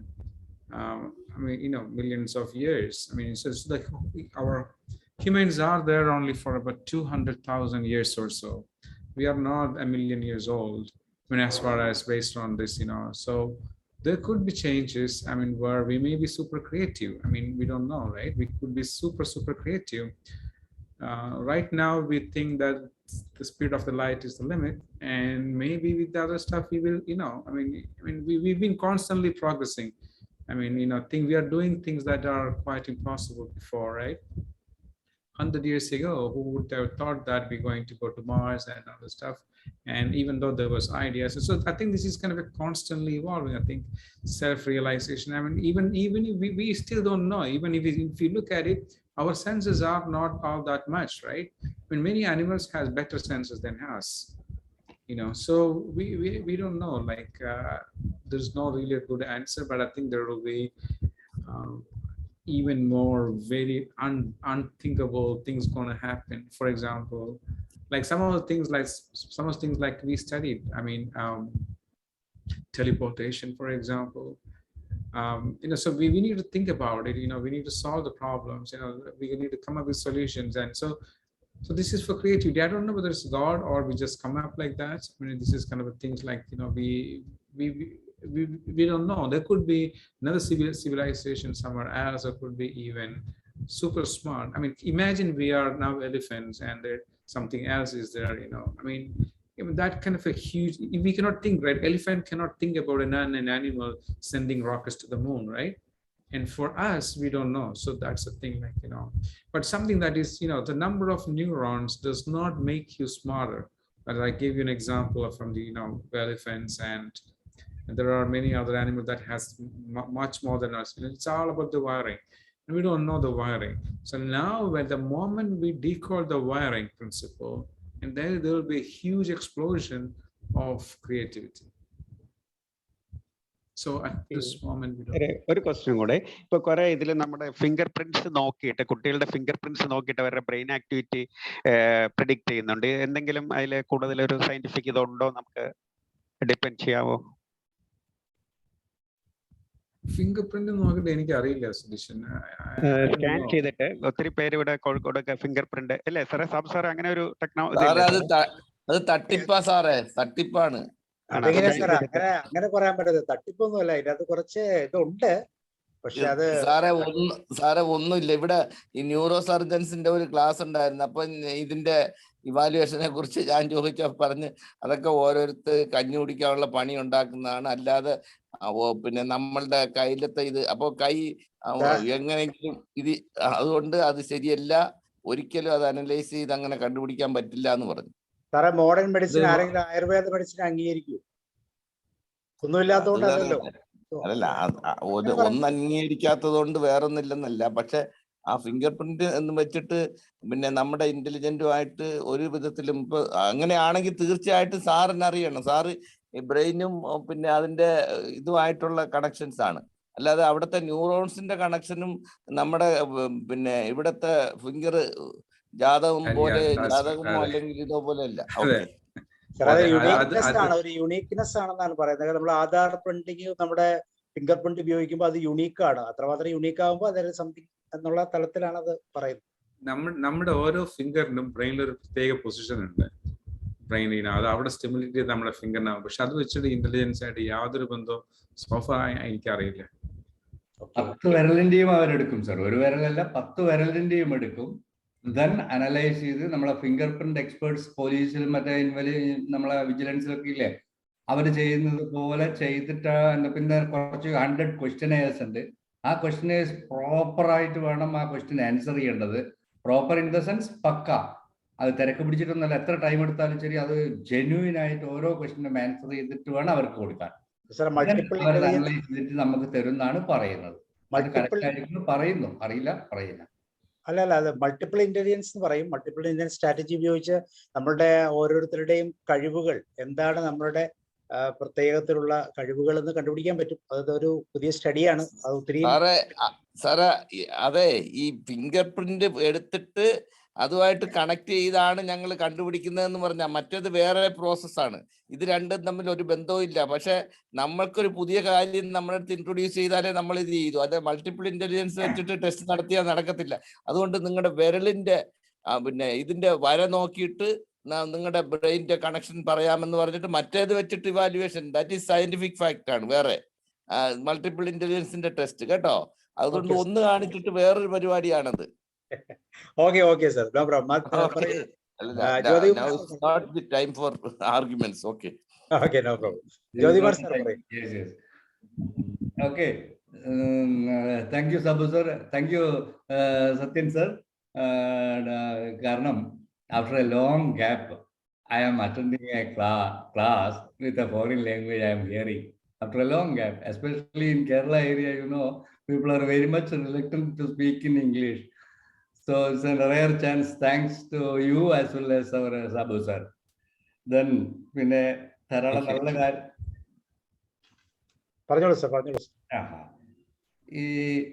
intact memory at the age of 122, 117, 116. Oh, after hearing this, Ikigai, one book is here now, Ikigai. That book, it says very nicely, because that's concentrated on a Hawaii, Deep, Japan area, that particular area, people are become like that. Exceptions are there in some areas of our globe. But you have pointed out Jenny Calvert, Masako Osaka, and these people are intact with memories. So the structural changes in brain, reduction in blood flow of brain, then dementia, loss of memory. Very clearly you have explained everything. There is a rare chance for us to know these things. The elephant brain weight is 10.5 pounds and ours is only 2.7. But even then we are much we are able to control this much of gigantic this. Okay, then yes, I have then afterwards, can we rewrite or modify our wiring our brain? Yes. And you have explained very nicely 10 steps for that. Then Barbara, she could write a book, stimulating environment, create, then challenge your brain and engage your brain. This was the one method you have suggested. She has applied. Then Joshua, ordinary journalist, then associate with modern equipment and practice. Then he could also be able to write a book. So now he has become memory champion. How can improve our brain performance? So 10 points already you have very clearly explained, and our Sabu sir have already reviewed it. Use it or lose it. That is the thing. Yeah. Training. So we are in a way we are blessed with this wings, no? Wings grow. Because of the leader, our Sabu sir is creating this wonderful evening every day for we people. Especially there are we became family members and permanent members of this forum. So thanks to Sabu sir. Then you learn something new. You're right. Healthy habit. So brush your teeth with the left hand because I am a right hander. Okay. Then traveling. Yeah. Okay, sir. Thank you. Then can we manage neuropsychiatric disorders? That also your answer was yes, because people are behind it. Scientists are behind it. Yes, sir. In this context, I would like to ask you one question, not a question, but our Elon Musk is trying for a Neuralink brain chip is trying, and the news have come that more than 60% success rate have already been proved. So could you able to tell something about that Neuralink?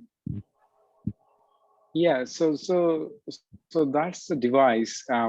What he's planning to do is based on the understanding about the neurophysiology and trying to, if you have specific brain damage in certain areas or something like that, he could plant electrodes in the part of the brain to stimulate. You externally, you stimulate it.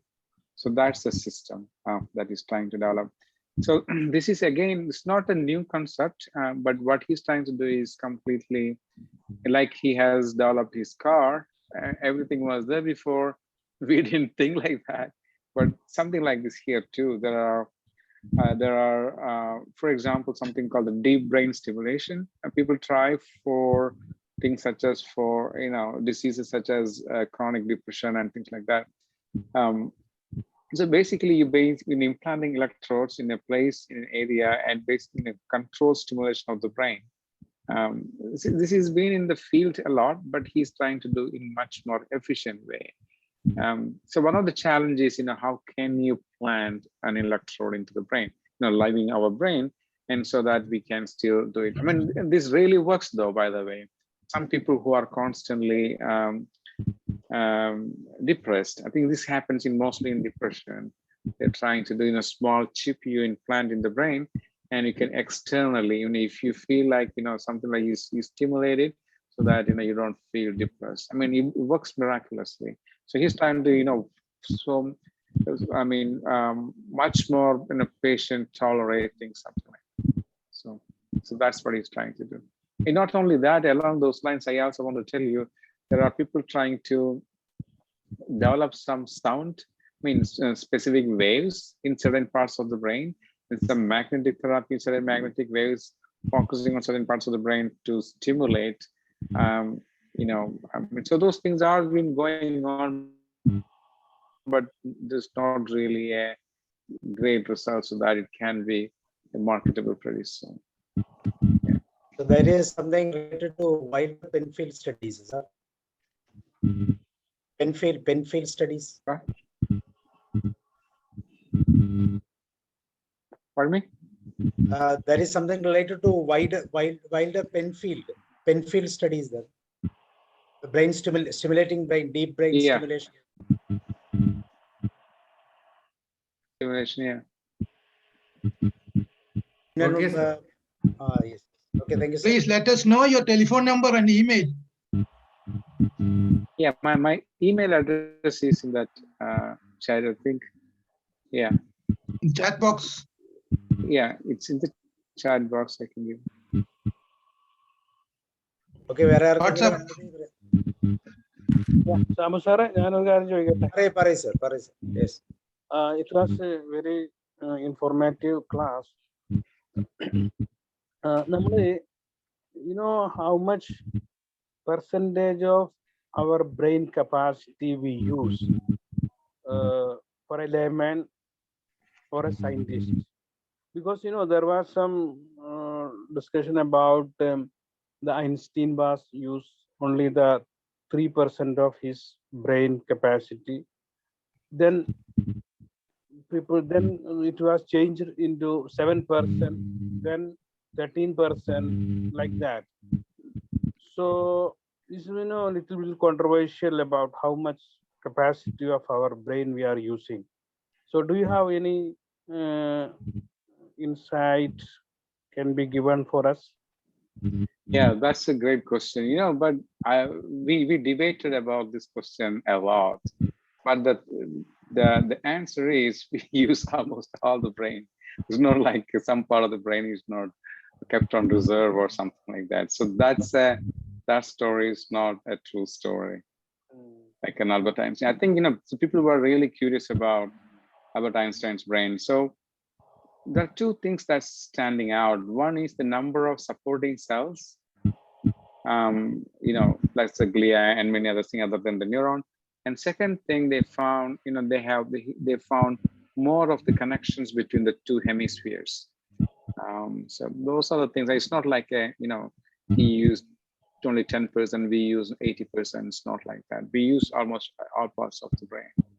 So it's ultimately it evolves in resides in how the brain is connected, and it's so important. For example, I want to give you an example of a serial killer, the brain of a serial killer or a rapist.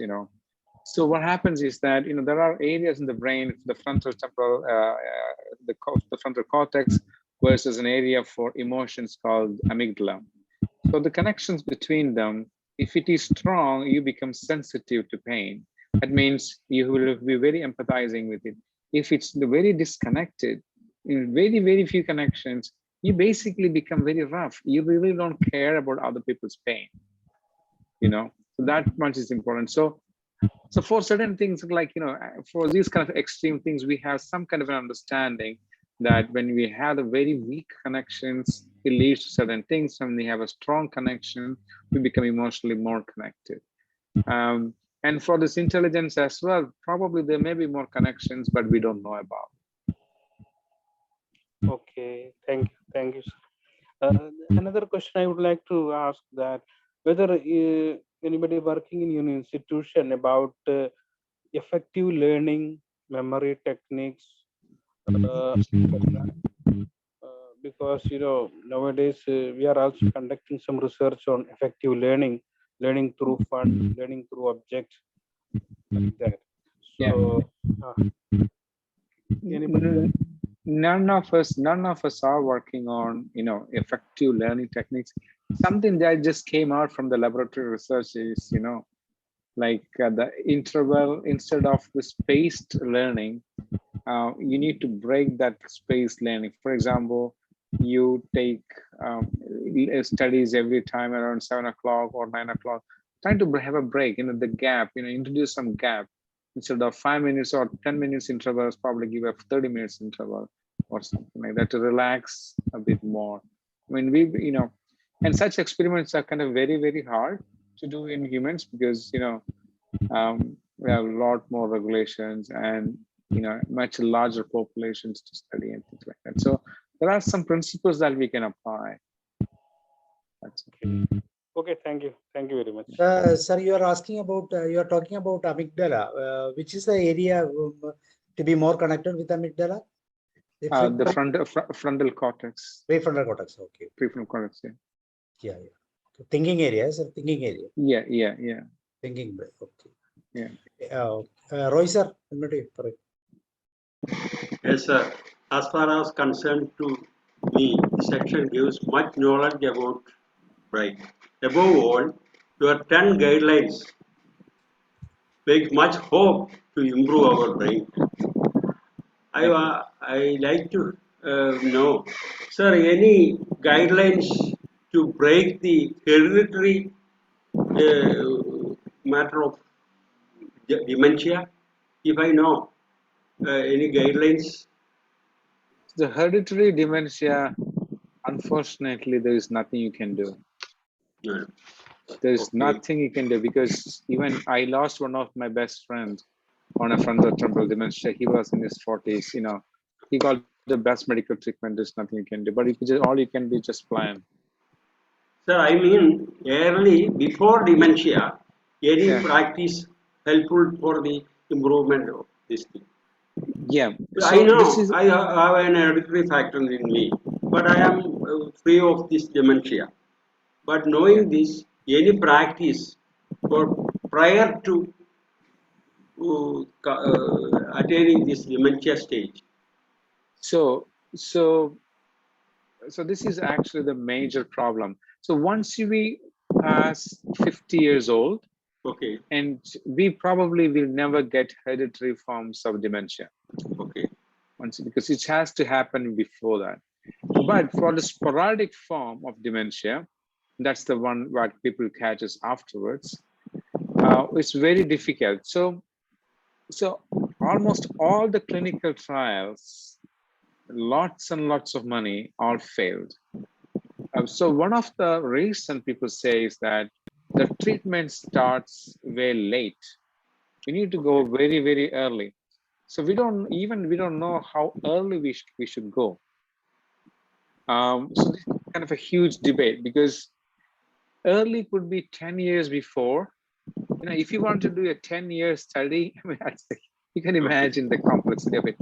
So there are few basic things I can tell you, like, you know, so you need to, your overall health is very important, right? You know, because just like brain health itself is not important. It's important, but you may be just bedridden and you can't do anything. I mean, you know, what's the purpose of such a life, right?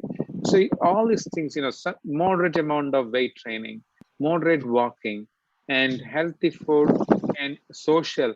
Always be social. Just calls people, you know, get engaged with people, talk about it, think about it, social service, and no worries, and engage in all these activities using your 10 fingers.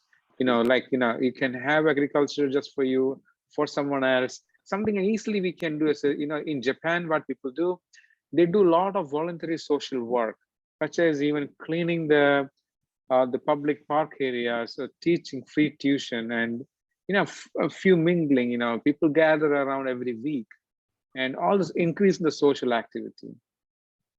Some of those kind of things can, you know, change, you know, and the travel, and then constantly, you know, there are, I mean, once it kicks in, there are some medicines that can slow down by a few months in some people, and after that, you know, so that's why there's a huge demand to have something to treat this.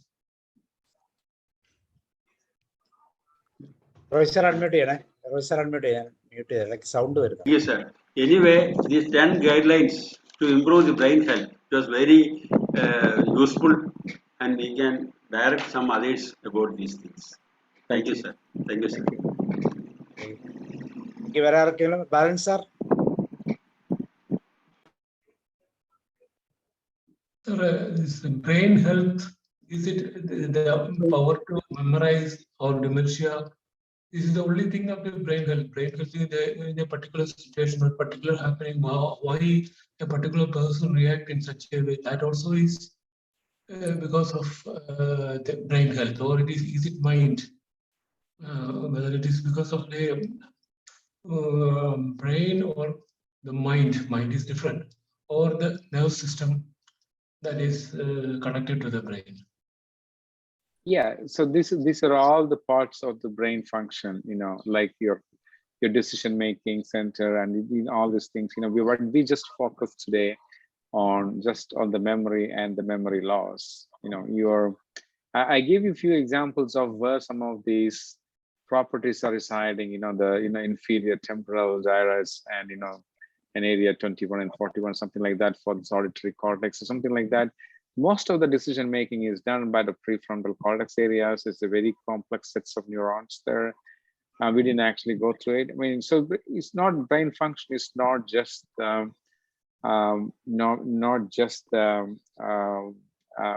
storing memories and retrieving memories, right? And it controls our respiration. It controls our heartbeat, and it controls our memories. It controls our mood. It controls our locomotion. In the area of this Clive Wearing, that patient who can play piano so well, He can even go to an orchestra and play, but he cannot remember his wife after 30 seconds. He cannot remember anybody. So this means, a brain is involved in so many other stuff. I mean, everything you are is because of your brain. So do your decision, your anger, your frustration, your excitement, your anxiety, all of these things. So we just focus today mostly on the memory and memory loss. Okay. Thank you. Okay, Balan sir, പറയൂ. ശരി sir. ഇന്ന് നമ്മളുടെ പ്രഭാഷകൻ ഒരു മലയാളിയാണ്. അദ്ദേഹം 20 വർഷത്തോളം neuro സയൻസിൽ ഗവേഷണം നടത്തിക്കൊണ്ടിരിക്കുന്ന ഒരു സയന്റിസ്റ്റ് ആണ് എന്നുള്ളത് ഈ വിഷയത്തിന്റെ ഒരു ഗാംഭീര്യം വർദ്ധിപ്പിക്കുന്നുണ്ട്. അത് കൂടാതെ 40-ലധികം പാർട്ടിസിപ്പൻസ് ഇത് കേൾക്കാനായിട്ട് വന്നു എന്നുള്ളതും വളരെ പ്രാധാന്യത്തോടു കൂടി എല്ലാവരും അത് ഉൾക്കൊണ്ടു എന്നുള്ളതാണ്.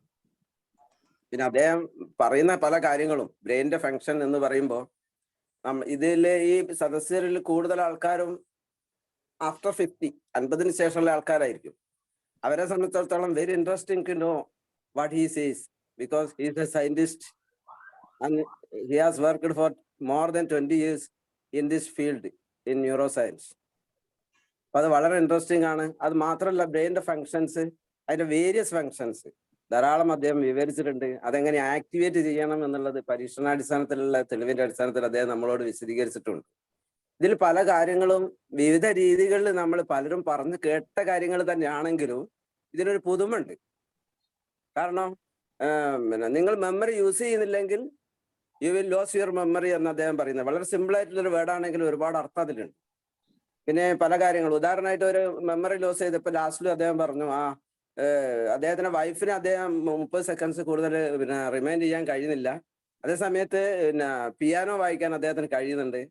അപ്പൊ ആ ബ്രെയിനിന്റെ ചില ഫങ്ഷൻസിന്റെ വ്യത്യാസങ്ങൾ, അങ്ങനെയുള്ള കുറെ കാര്യങ്ങൾ അദ്ദേഹം വിശദീകരിച്ചു. പിന്നെ ഇതിൽ ഏറ്റവും എനിക്ക് ഇംപ്രസീവ് ആയിട്ട് തോന്നിയത് എന്താന്ന് വെച്ചാല് വളരെ ഒരു എന്താ പറയാ ഒരു വിശിഷ്ടമായ ഗ്രന്ഥമാണെന്ന് വിചാരിക്കുക. ആ ഗ്രന്ഥം നമുക്ക് മനസ്സിലാക്കി തരുന്ന എപ്പോഴാണ്? അതിന് നല്ലൊരു വ്യാഖ്യാനം ഉണ്ടാകുമ്പോഴാണ്. അപ്പൊ സാബു സാറിന്റെ ഒരു എക്സ്പ്ലനേഷൻ ഉണ്ട്. ആ പ്രഭാഷണം കഴിഞ്ഞതിന് ശേഷം ഇതൊന്ന് അദ്ദേഹത്തിന്റെ പ്രഭാഷണത്തിന്റെ ഒരു സംക്ഷിപ്തം നമുക്ക് തന്നിട്ടുണ്ട്.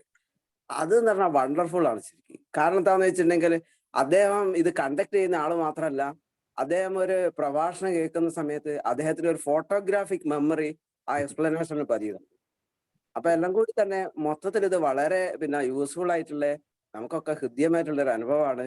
പിന്നെ ഇതിന്റെ വിവിധ വശങ്ങളെ പറ്റി ധാരാളം ആൾക്കാർ പറയുകയും ധാരാളം ക്വസ്റ്റ്യൻസ് ചോദിക്കുകയും അദ്ദേഹം അതിന് വളരെ ക്ഷമയോടുകൂടി മറുപടി പറയുകയും ചെയ്തു. ഇനി ആ വിഷയത്തിൽ കൂടുതലായിട്ട് പോകേണ്ട ആവശ്യമില്ലല്ലോ. അതുകൊണ്ട് ഞാൻ എൻ്റെ സംസാരം ഇവിടെ വൈൻഡപ്പ് ചെയ്യാണ്. വളരെ നന്ദി ഇത് കേട്ടതിനും ഇത് കേൾപ്പിച്ചത്. Thank you sir. സാറ് പറഞ്ഞത് വളരെ ഇഫക്റ്റീവ് ആണ്. ഞാനത് ജീവിതത്തിൽ വളരെയധികം അനുവർത്തിക്കുന്ന ആളാണ്. ഞാൻ ഉദാഹരണത്തിന് വേണമെങ്കിൽ ഒരു എക്സാമ്പിൾ പറയാം എൻ്റെ ജീവിതത്തിൽ. കാരണം സാറ് പറയുന്നത് പോലെ നമ്മൾ ഭക്ഷണം, ഓക്സിജനും വെള്ളവും കൊടുക്കുന്നത് പോലെ തന്നെ ന്യൂറോൺസിനെ എപ്പോഴും ഫീഡ് ചെയ്തുകൊണ്ടിരിക്കുക, ഏത് സമയവും ഫീഡ് ചെയ്തുകൊണ്ടിരിക്കുക. ടയർഡാവും, അറിയാം. ഇപ്പൊ ഞാൻ കാലത്ത് പള്ളിയിൽ പോയി കഴിഞ്ഞാൽ ആ മാസ് എന്ന് പറയുന്നത് ക്രിസ്ത്യൻസിന്റെ ഹോളി മാസ് എന്ന് പറയുന്നത് അവിടെ ഗബ്രിയേൽ, ഞാനിവിടെ പറയുന്നത് ശരിയല്ല, പക്ഷെ ഞാൻ എന്റെ ന്യൂറോൺ സെറ്റപ്പ് ചെയ്യാമെന്ന് പറയുന്നത് ശരിയാണ്.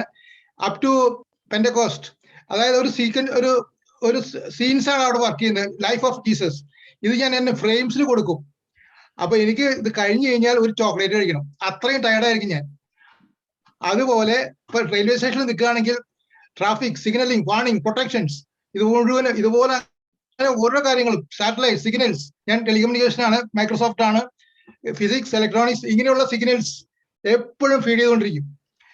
കിച്ചൺ, അതുപോലെ തന്നെ harmony of house and hormones, ഇതുപോലെ പല സബ്ജക്ട്സ് എപ്പോഴും ഞാൻ ചില ദിവസം 2:30 എനിക്ക്, 3:30 എനിക്ക്, 4:30 എനിക്ക്, പല വിധത്തിൽ മാറിക്കൊണ്ടേയിരിക്കും. കാരണം ഈ വയറിംഗ് സെറ്റപ്പ്, ഈ നെറ്റ്വർക്ക് വർക്ക് ചെയ്യും. എനിക്ക് സിസ്കോ നെറ്റ്വർക്കിംഗ് അറിയാം. ഇങ്ങനെ പല കാര്യങ്ങളും ഞാനത് എന്റെ ജീവിതത്തിൽ സാറ് പറയുന്നത് പോലെ തന്നെ അനുവർത്തിച്ചുകൊണ്ടിരിക്കുന്ന ആളാണ്. പിന്നെ ട്രാവലിംഗ് ചെയ്തുകൊണ്ടിരിക്കുന്നുണ്ട്. സ്വിറ്റ്സർലൻഡിൽ എപ്പോഴും ഞാൻ ഗോൾഡൻ പാസ് എക്സ്പ്രസിൽ ഇടയ്ക്കിടയ്ക്ക് പോയിക്കൊണ്ടിരിക്കും. അതങ്ങനെ പല കാര്യങ്ങളും നമ്മൾ ചെയ്തുകൊണ്ടിരിക്കുന്നുണ്ട്. ഇപ്പൊ കൊറോണ ആയതുകൊണ്ട് ട്രാവലിംഗ് മാത്രം സാറ് പറയുന്നത് അത്ര ശരിയാവുന്നില്ല. അതുകൊണ്ടാണ് വെർച്വൽ ടൂർ, ബാക്കിയുള്ളതൊക്കെ എല്ലാം ചെയ്യുന്നുണ്ട്. Thank you very much. You're welcome. Bye. Okay, വേറെ ആർക്കെങ്കിലും ജോബി സാർ ആർക്കെങ്കിലും പറയാണെങ്കിൽ പറഞ്ഞോളൂ, നമുക്ക് സമയം ലേറ്റ് ആകും. ആർക്കെങ്കിലും പറയാനാണെങ്കിൽ അഡ്മിറ്റ് ചെയ്ത് പറയാം. അല്ല, നമ്മുടെ മനുഷ്യന്റെ മരണത്തെക്കാളും അവന്റെ ഓർമ്മകളുടെ മരണം ഭയങ്കര പ്രശ്നമാണല്ലോ സാറേ. അപ്പൊ ഏതായാലും ഇത് ഈ ഒരു ഫീൽഡിൽ സത്യത്തിന് ഒരു ബ്രേക്ക് ത്രൂ ഉണ്ടാകട്ടെ. നമുക്ക് ഈ അൽഷിമേഴ്സിനും ഡിമെൻഷ്യനും ഒരു അറുതി വരുത്താൻ അങ്ങയുടെ റിസർച്ചിന് സാധ്യമാകട്ടെ എന്ന് ആത്മാർത്ഥമായിട്ട് നമുക്ക് പ്രാർത്ഥിക്കാം. Thank you very much. തീർച്ചയായിട്ടും വലിയൊരു കാര്യമാണ്. Can you give your WhatsApp number? Yeah, I think Sabu sir has. Okay, I'll give. Okay, അപ്പോൾ വളരെ സുധീഷൻ സാറിന്റെ സെലക്ഷൻ അത് വളരെ ക്രിയേറ്റീവ് ആയിരുന്നു.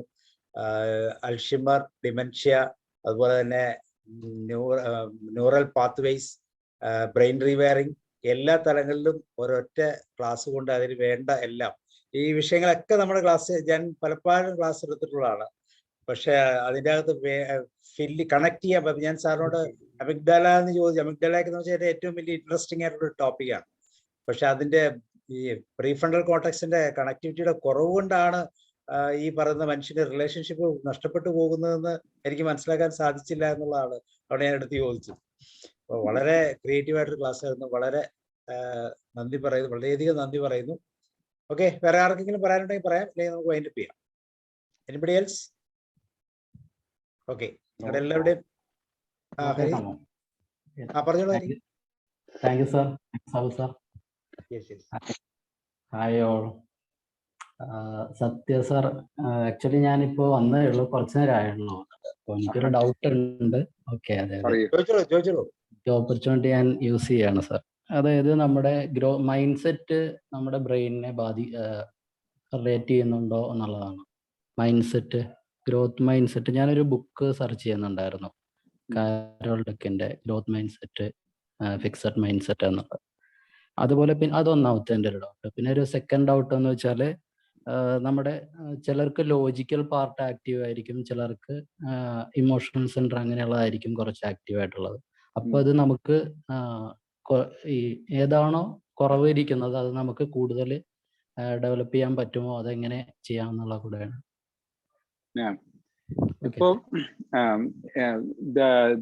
The first thing about the mindset, you know, if you're going to be like some people may be really stubborn or something like that. I mean, if that happens naturally because of certain kinds of connections, you can probably work around it to some extent. Like you cannot do large rewiring. Probably you can do some amount of rewiring. I don't know whether I answered your question about the mindset. Yeah. So what exactly is the question? Like the mindset means